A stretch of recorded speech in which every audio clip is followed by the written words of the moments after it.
I talk with people every single day about these topics, especially young men.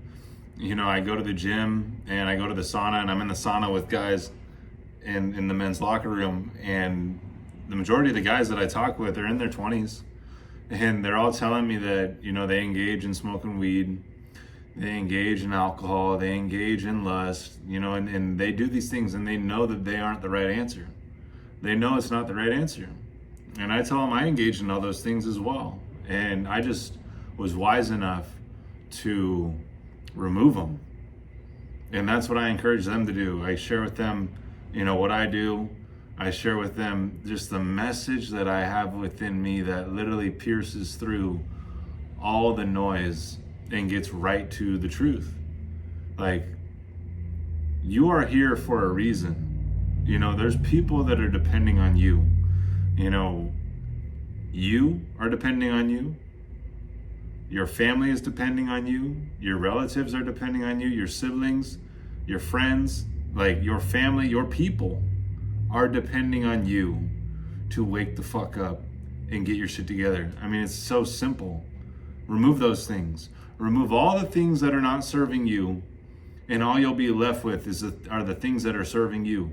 Are the things that are actually going to advance you towards what it is that you desire. That's it. I mean, if we're talking like people at high levels, if you're at a high level, what separates those who are great and those who are just, at a high level? It's what you're willing to sacrifice. I mean, that's really all it is. If you really think about it, I mean, they all show up, they all put in the work, they all, are highly skilled and talented. If we talk about basketball players, football players, professionals in business, what is really separating them? It's the fact that they have the least amount of energy leaks. Okay, and this is the most important thing. The energy leaks, and you think that it's minimal, and you think that, it actually helps you, it helps you release and stuff. And I'm telling you that energy would actually be better reciprocated within you. And not a lot of people are going to tell you that. And the thing is that no one wants to hear that, because that causes them to have to look at themselves and have to change something that they're doing. Okay, and it's not even about something that they're doing. They have to change themselves. That's what it is.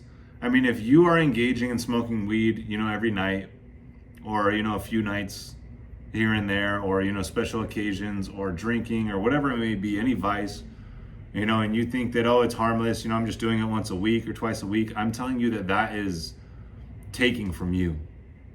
That's taking from your energy in more ways than you can even understand, than you can even comprehend.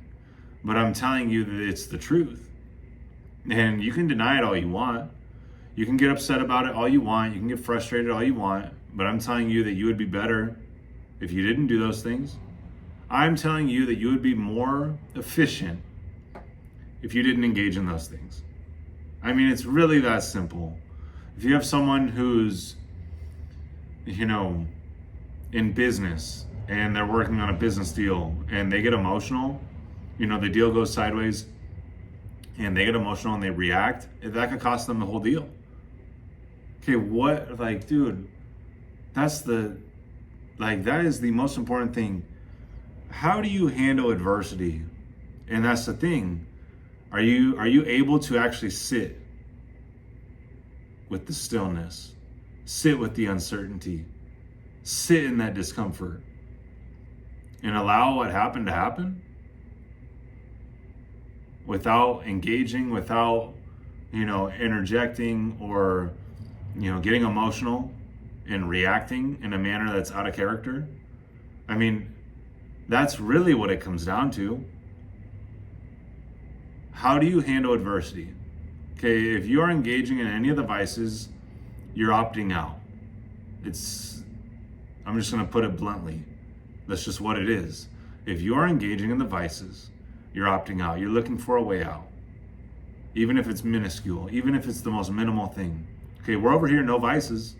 We're over here full discipline, full solitude, full alignment. I just removed music. Okay. Now it wasn't, I don't know. I mean, it was certainly impacting me in certain ways. I have to weigh out, the pros and the cons to it. But I've just realized that I'm a lot more present without it. Okay. And it's the same thing with all these things.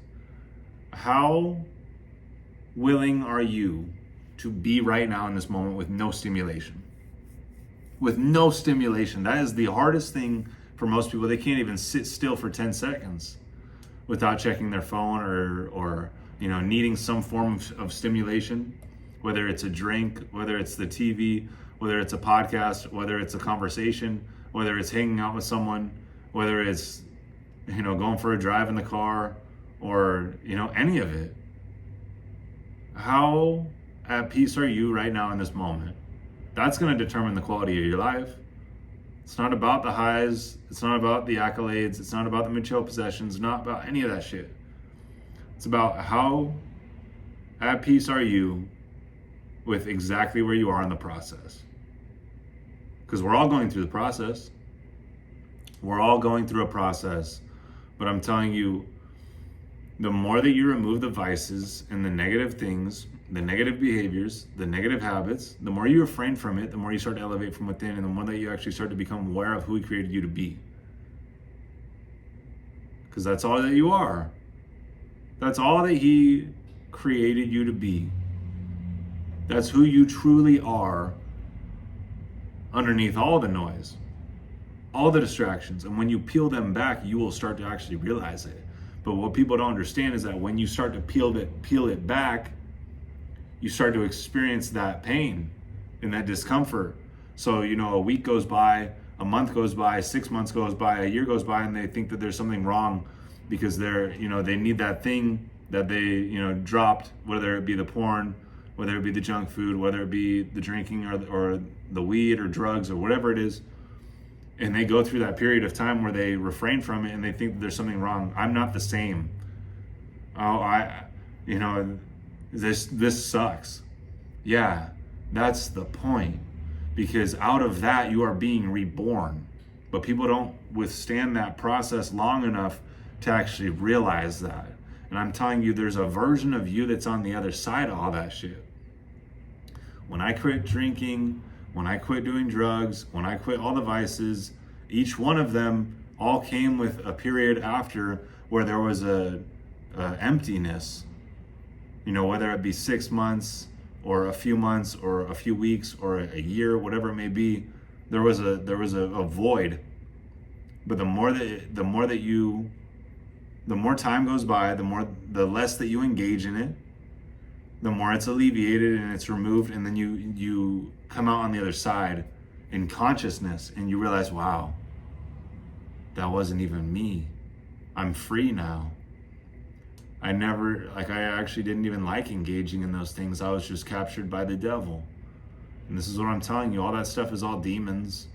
People don't understand this. It's literally the devil that they've allowed into their spirit to take over their body and their spirit to be used for its purpose, which is instant gratification, shallow, surface level interactions, and emptiness. So wake the fuck up. Start doing the daily habits that I teach. Start elevating from within and remove these things that are harming you so that you can actually become the version of you that you want to be in this life, because that's truly the only thing that's going to bring you the highest level of fulfillment.